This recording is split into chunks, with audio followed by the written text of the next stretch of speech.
నీ తమ్ముడు కూడా ఇదే మాట చెప్పాను బాబు. ఆడవాళ్ళ మీద అటాక్ చేసేవాణ్ణి మగాడు అనరు. ఏమంటారో నీకే బాగా తెలుసు అనుకుంటా. సూర్య, నీ వెనుక ఉన్న వాళ్ళను చూసుకుని నువ్వు ఇంత ధైర్యంగా మాట్లాడుతున్నావా? ఈ ధైర్యం పుట్టుకతోనే వచ్చింది. ఇది పెద్దింటి వాళ్ళ పవర్. నీ వెనక ఉన్న వాళ్ళంతా డబ్బు కోసం వస్తారు, వీళ్ళు ప్రేమ కోసం వస్తారు. ఈ డైలాగ్లని నేను చిన్నప్పటి వింటున్నా. మగాణ్ణి, అందుకే నీ ముందు నిలబడి మాట్లాడుతున్నా. మగాడివి నువ్వు. పుట్టినప్పుడు బర్త్ సర్టిఫికేట్ అని ఒకటి ఇస్తారు. అందులో మగ ఆడ అని 2 కాలమ్స్ ఉంటాయి.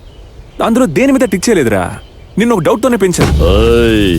నేను పుట్టినప్పుడే నర్సుకి కన్ను కొట్టినోడ్రా. నన్ను కొట్టాలంటే ఫోన్ చేయి, సింగిల్ గా వస్తాను. అది మానేసి ఇదేంట్రా ఫ్యామిలీ గిమిలీ అంటే ఓల్డ్ స్టైల్. నా పాత స్టైల్లోనే నీ కుటుంబ గౌరవాన్ని కొడతాన్రా, చూసుకుందాం. నేను లేనప్పుడు నా ఫ్యామిలీని టచ్ చేయడం కాదు, నేను ఉన్నప్పుడు టచ్ చేసి చూడరా.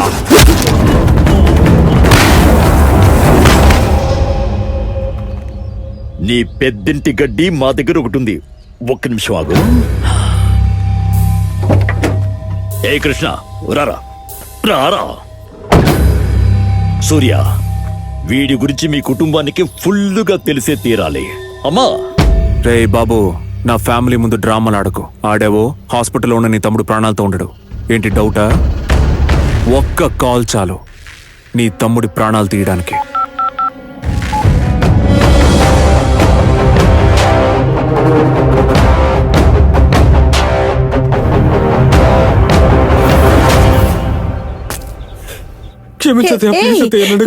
ఏమిటిదంతా? చేసింది తప్పని తెలుసుకున్నావు కదా, ఊరుకో. ఇలా చూడు, క్షమాపణ చెప్పాల్సింది ఇక్కడ కాదు, వెళ్ళి మీ మామయ్య దగ్గర చెప్పు. ఎందుకురా? అత్తయ్య కొట్టకండి. కృష్ణదేం తప్పులేదు. వాడిని కన్ఫ్యూజ్ చేశారు. వాడి పక్కనున్న వాళ్ళు మంచివాళ్ళు కాదంతే. ఇలా చూడు సూర్య, వీడు వీడు వీళ్ళ నాన్నలా తయారవ్వకూడదు. వీణ్ణి నీతో పాటే ఉంచుకో. వీణ్ణి ఒక మనిషిగా మార్చే బాధ్యత నీదేనయ్యా.